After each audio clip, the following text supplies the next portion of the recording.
Sai village cooking நேர்களுக்கு வணக்கம். புதுசாக என்னோடய வீடியோஸ் பார்க்குறீங்கன்னா மறக்காமல் லைக் பண்ணுங்கள், ஷேர் பண்ணுங்கள், சப்ஸ்கிரைப் பண்ணுங்கள். அடுத்த வீடியோஸ் என்னன்றதை பார்க்கலாம் வாங்க. வாமன் தாத்யா என்ற குயவனார் பாபாவின் பக்தர். தினமும் மண்பானைகள் செய்ததும் பாபாவுக்கு 2 பானைகள் தருவார்.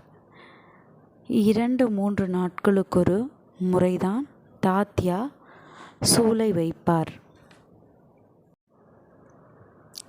பானை சுடப்பட்டிருக்காது.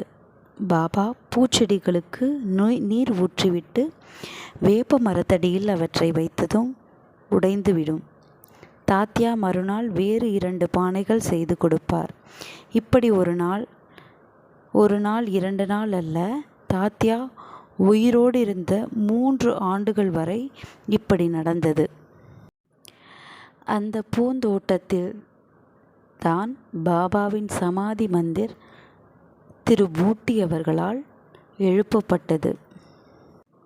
சோலாப்பூரில் உள்ள அக்கல்கோட்டில் மகாராஜ் என்ற ஞானியின் மற்றொரு பக்தர் பாயி கிருஷ்ணாஜி அலிபாகர் குருதேவரின் பாதுகா தரிசனம் செய்ய அக்கல்கோட்டுக்கு போக எண்ணிய போது, நான் ஷீரடிக்கு வந்துவிட்டேன், அங்கு வா என்று பாபா கனவில் அழைத்தார். ஷீரடிக்கு வந்த பாயி கிருஷ்ணாஜி அங்கு 6 மாதங்கள் தங்கி பாபாவை வழிபட்டார். புதிய பாதுகைகளை தயாரித்து சடங்கு சம்பிரதாயங்களுடன் வேப்ப மரத்தடியில் பிரதிஷ்டை செய்து 1912 வழிபட்டார் இவர். அந்த பாதுகைகள் பாயி கிருஷ்ணாஜியின் நண்பரான கம்பவுண்டரும் அவரது எஜமானருமான டாக்டர் ராமாராவ் கோத்தாரி தயாரித்தது.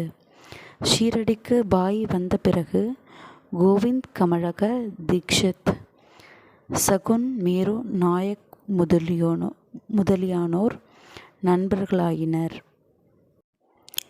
பாதுகையில் தாமரை, சங்கு, மனிதன், தட்டு முதலியன வரைந்து கொடுத்தது உபாசினி மகாராஜ். சதானிம்ப கிருஷாய மூலதி வாசாத் சுதாஸ்ரவீனம் திக்த பிரியம்தாம் தரும் கல்ப ஸ்ருஷதிகம் சதயதாம் நமாமீஸ்வரம் சத்குரும் ஷாயிநாதம். மன்னிக்கவும், இந்த ஸ்லோகத்தில் ஏதாவது பிழை இருந்தால் மன்னிச்சிடுங்க. எனக்கு தெரிஞ்ச மாதிரி நான் சொல்லியிருக்கேன். இந்த ஸ்லோகத்தை எழுதி கொடுத்து பாதுகையில் பொறிக்கச் சொன்னவரும் உபானிஷியே. இதன் அர்த்தமாவது, நான் சாய்நாத் பிரபுவை வணங்குகின்றேன்.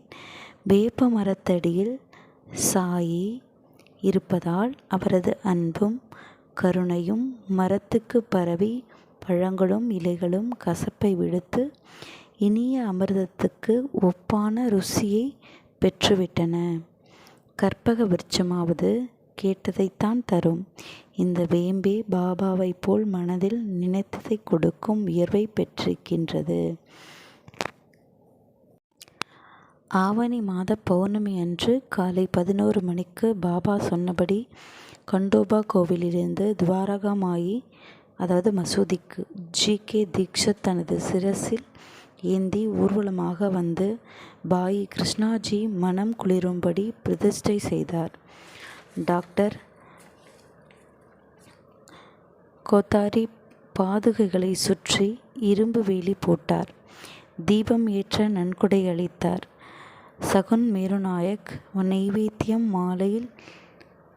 மாலையில் விளக்கேற்றுதல் போன்ற பணிகளை செய்தார். மேற்கூரை அமைப்பதையும் சகுன் மேருவை ஏற்றுக்கொண்டார். நன்றி. அடுத்த பதிவில் பார்க்கலாம். என்னோடய வீடியோஸ் உங்களுக்கு பிடிச்சிருந்ததுன்னா மறக்காமல் லைக் பண்ணுங்கள், ஷேர் பண்ணுங்கள், சப்ஸ்கிரைப் பண்ணுங்கள். நன்றி.